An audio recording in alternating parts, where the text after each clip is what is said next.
अस्सलाम वालेकुम, मैं हूं आपका एस्ट्रोलॉजर सलीम समी। आज फिर हम 12 ज़ोडिक के ऊपर बात करेंगे कि 2018 में 12 ज़ोडिक्स कैसा गुजरेगा 2018 उनका। आज जिस बुर्ज की हम बात करेंगे वो बुर्ज टॉरस यानी कि सौर है। सौर के पहले ही साल और पहले ही महीने में अपना स्टार 8वें घर में बैठा हुआ है और वो भी कम्बस्ट होके बैठा हुआ है। और जुपिटर जो है उसके छठे घर में और मार्स भी उधर ही बैठा हुआ है। सैटर्न भी 8वें घर में है और सन भी 8वें घर में है।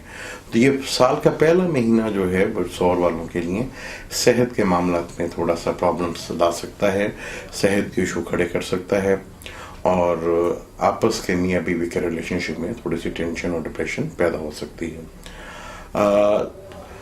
मंगल जो है, मार्स जिसे कहते हैं, वो इनका 7वें घर का और 12वें घर का मालिक है और वो छठे घर में ही बैठा हुआ है साल के शुरू में ही। और 7वें घर में वो आएगा तो यहाँ पे आके वो थोड़ा सा जो है वो डेली सोर्स ऑफ इनकम और बीवी की सेहत का मसला जो है, बीवी या हस्बैंड उनकी सेहत के मसले को बेहतर करेगा और थोड़े से हालात में बेहतर करेगा। जैसे मार्स जो है सैटर्न के साथ आके काम करेगा, ये टाइम आपके लिए बहुत ज़्यादा मुश्किल हो सकता है। इस टाइम में आपके मियाँ बीवी के रिलेशनशिप और टेंशन और डिप्रेशन जो है वो पैदा हो सकती है। लेन देन के मामला जो है वो ज़्यादा काफ़ी हद तक खड़े हो सकते हैं। तो वो जो सौर वालों के लिए ये पहले 3-4 महीने तो कोई ख़ास अच्छे नहीं हैं, लेकिन जैसे वीनस की कंडीशन अच्छी होगी तो जुपिटर जो छठे घर में बैठा हुआ है वो छठे और 8वें घर का मालिक भी है, तो एक विपरीत राजयोग बनेगा जहाँ पे जुपिटर जो है वो आपको बहुत ज़्यादा अच्छे फ़ायदा देगा। लिटिगेशन से आपके जीत हो सकती है, लिटिगेशन में आपको बेनिफिट मिल सकते हैं, वहाँ पे आपको कामयाबी मिल सकती है। कर्जा अगर आपने देना है तो वहाँ से आपको जान जो आपकी छुटती हुई नज़र आती है और कोई नए काम की ऑप्शंस जो है वो आपको पैदा होगी। वर्किंग प्लेस वाली जगह पे आपको थोड़ा सा बेनिफिट्स मिलेगा। सैटर्न जो इसके 9वें और 10वें घर का मालिक है और वो 8वें घर पे बैठा है, इसको ढैया भी लगा है 26 अक्टूबर 2018 से। तो यहाँ पे ढैया की वजह से हालात में काफ़ी थोड़ी सी मुश्किलात होंगी। पैसे जो हैं आपको रुक रुक के मिलेंगे और जब तक पिछला पैसा ख़त्म ना हो जाए तो अगले पैसे के हालात मुश्किल बनते हुए नजर आएंगे। तो यहाँ पे पैसे को बहुत संभाल के और सही यूटिलाइज करके आपको अपना 2018 गुजार सकते हैं, क्योंकि सैटर्न यहाँ पे आपको डिलेस लेकर आएगा और टेंशन लेकर आएगा। हालांकि यहाँ से तीसरे घर नज़र से वो अपने घर को भी देखेगा जो आपका 10वां घर है, यानी अपने कर्म। जितने अच्छे आप यहाँ पे अपने आगे काम करते हैं या अपना कैरेक्टर को ठीक करते हैं या अपना सही मजबूती के साथ चलते हैं तो सैटर्न यहाँ पे आपको थोड़ा सा बेनिफिट और भी दे सकता है और आपको फ़ायदे भी दे सकता है। लेकिन यहाँ पे आपको बहुत सिस्टम और कानून के तहत रह के, यानी कि एक प्लानिंग के तहत आपको और एक सिस्टम के तहत चलना पड़ेगा। उन चीज़ों पे आपको अमल करना पड़ेगा जो आपके आगे करैक्टर के लिए अच्छी चीज़ें हैं, जो आपके बिजनेस के लिए अच्छी चीज़ें हैं। क्योंकि सैटर्न तीसरी नज़र से अपने घर को देखेगा और 7वीं नज़र से दूसरे घर को देखेगा जहाँ आपका खाना माल है, तो वहाँ फाइनेंशियली प्रॉब्लम्स थोड़ी ला सकता है, फैमिली के साथ भी के प्रॉब्लम्स ला सकता है, फैमिली के साथ सेपरेशन भी यहाँ पे हो सकती है और पैसों में आपको डिले हो सकती है। जब ज़रूरत है तो उस वक्त आपको पैसा ना मिले। मार्च और जून में अपना कैप्रिकॉर्न में आएगा, वो आपका 9वां घर है। यहाँ मार्स को शर्फ होगा। यहाँ मार्स आपका 7वें और 12वें घर का मालिक है और 9वें घर में बैठा हुआ है। 9वां घर जो है वालिद का भी होता है।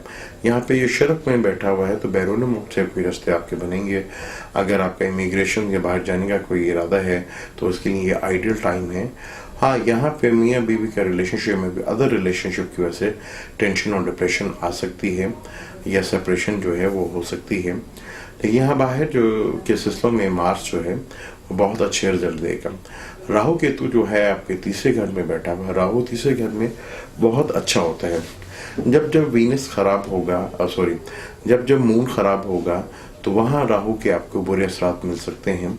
क्योंकि अगर राहु कैंसर में बैठा हुआ है और मून जब स्कॉर्पियो में आएगा तो यहाँ पे आपको टेंशन या डिप्रेशन आ सकती है। तो ये आपने प्लानिंग करके चलना है कि राहु यहाँ पे आपको बेनिफिट दे सकता है। अगर आपकी कोई दिशा अच्छी चल रही है वीनस की या मरकरी की, तो और आपके जायचे में वो अच्छा भी है तो ये आपको बेनिफिट देगा। जुपिटर जो नवंबर में आपके 7वें घर में आ जाएगा, तो 7वें घर में जुपिटर जो है इस टॉरस लगन में मेलिफिक होता है। लेकिन ये एक 7 स्टार है, तो यहाँ पे मियाँ बीवी के रिलेशनशिप में थोड़ी सी प्रॉब्लम तो लाएगा, मसले मसाइल्स को तो बढ़ाएगा, क्योंकि आपके छठ 8वें घर का मालिक भी है, तो यहाँ और तीसरे अपना 11वें घर का भी मालिक है।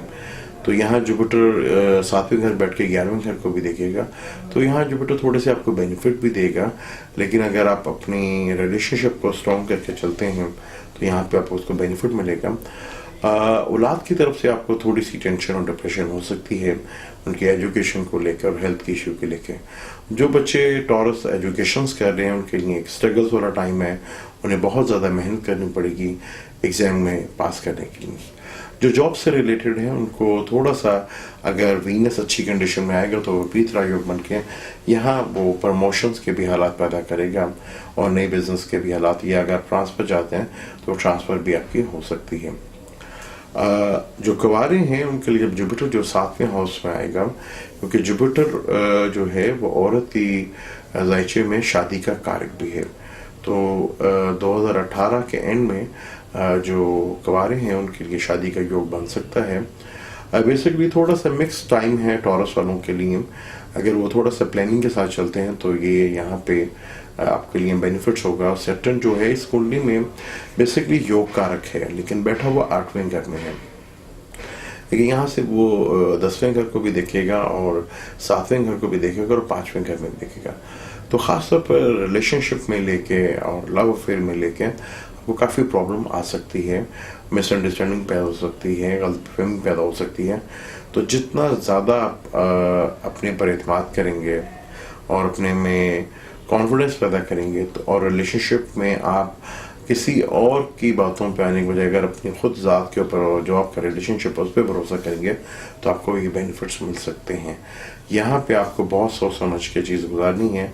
2018 जो है मिक्स साल है आपका, कुछ साल जो है बड़े इंपॉर्टेंट, जब सैटर्न रेट्रोग्रेड होगा, क्योंकि इस कुंडली में योग कारक है, तो सैटर्न जो है आपको कहीं ना कहीं बेनिफिट्स जरूर देगा। जिनके बर्थ चार्ट में सैटर्न रेट्रोग्रेड है, तो जब ये रेट्रोग्रेड होगा तो ये काफ़ी आपको फ़ायदा दे सकता है। अगर आपका बाय बर्थ में अच्छा बैठा है तो 8th हाउस के भी जो है, 8th हाउस जो है वो डेथ का हाउस भी होता है, सडनली गेन का भी होता है और प्रॉपर्टी का भी होता है। तो यहाँ पे जो प्रॉपर्टी से रिलेटेड जो मसले हैं वो थोड़ा सा डिले हो सकता है, जिसकी वजह से आपको टेंशन और डिप्रेशन रह सकती है। तो अब मुझे इजाज़त दें, इंशाल्लाह नेक्स्ट टॉपिक हम जमात पे बात करेंगे। अल्लाह हाफिज़।